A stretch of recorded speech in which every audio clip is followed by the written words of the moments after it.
Mesdames et messieurs, bonjour et bienvenue sur notre chaîne YouTube. L'information en Afrique et dans le monde en continu.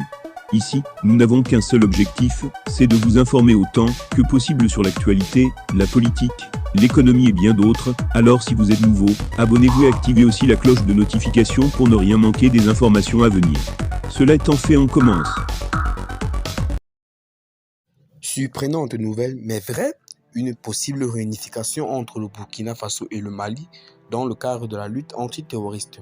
Le Premier ministre burkinabé a proposé la création d'une fédération entre son pays et le Mali, tous deux confrontés à la violence djihadiste et dirigés par des putschistes qui ont exigé le départ des soldats français de leur territoire.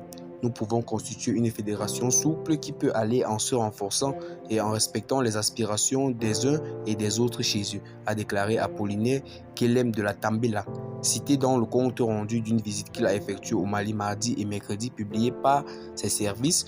Nos devanciers ont tenté des regroupements comme la Fédération du Mali qui malheureusement n'a pas duré, mais ils ont montré la voie, a-t-il ajouté en référence à une hémisphère tentative de fédération entre le Mali, le Sénégal, le Burkina Faso et le Bénin en 1959 sur 1960.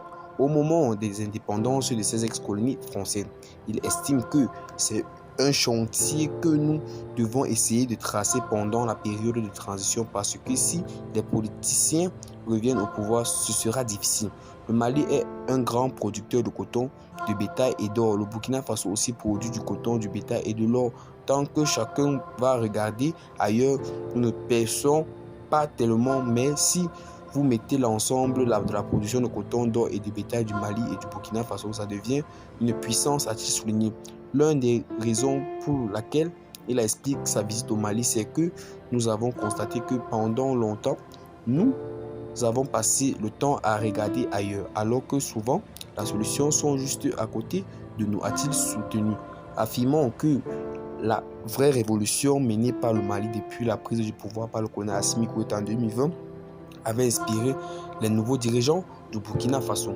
Le Burkina Faso, théâtre de deux coups d'État militaires en 2022, est pris depuis 2015 dans la spirale de la violence djihadiste apparue au Mali quelques années auparavant et qui s'est entendu au-delà de ses frontières. Le nouveau pouvoir issu du dernier coup d'État du 30 septembre 2020 mené par le capitaine Ibrahim Traoré vient de demander le départ de 400 soldats français des forces spéciales de l'opération Sabre basée à Ouagadougou, un scénario qui rappelle celui du Mali voisin où le régime issu des deux coups d'État en 2020 et 2021 a poussé les militaires français de la force Barkhane vers la sortie. Et bien les amis, qu'en pensez-vous de cette nouvelle collaboration qui aimerait entreprendre le Burkina Faso et le Mali dans le cadre d'un développement durable?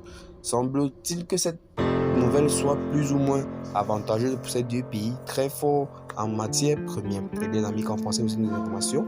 Partagez-la avec vos amis si vous l'êtes notamment intéressante. Et à plus pour le nombre d'informations. Bye bye.